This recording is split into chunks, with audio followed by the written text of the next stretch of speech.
Baishnabnagar girls high স্কুলের সংলগ্ন মাঠে নির্বাচনী জনসভায় যোগ দিলেন রাজ্যের বিরোধী দলনেতা শুভেন্দু অধিকারী। বৈষ্ণবনগরের জনসভা থেকে রাজ্য সরকারের সমালোচনা করেন শুভেন্দু অধিকারী।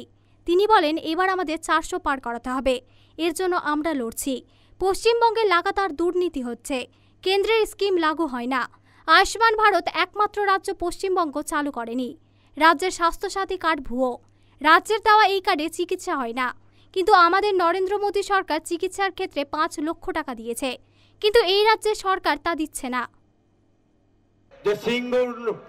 কংগ্রেস 20টার বেশি আসন পাবে না দিল্লিতে, বিরোধী দলের মর্যাদা পাবে না।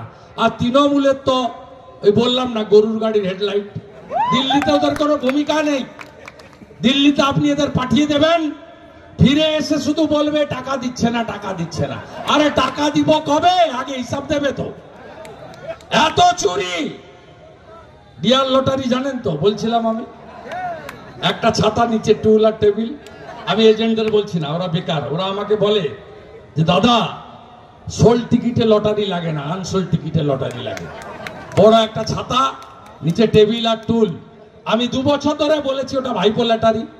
এই যে স্টেট ব্যাংক অফ ইন্ডিয়ার যে লিস্ট বেরোলো, তৃণমূল কত টাকা নিয়েছে? 600 কোটি। 600 কোটি পশ্চিমবাংলার লোককে শেষ করছে।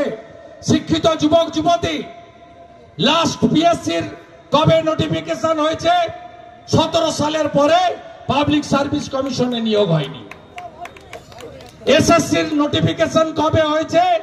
15 সাল, তারপরে এসএসসির নোটিফিকেশন হয়নি। আপনি বলুন, বেকার যুবক যুবতীরা কি পেয়েছেন? ভোটের পর ভোট, কখনো বলে খেলা হবে, এখন বলছে গর্জন দিচ্ছে।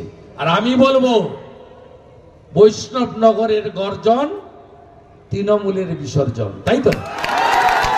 মালদা টুডে।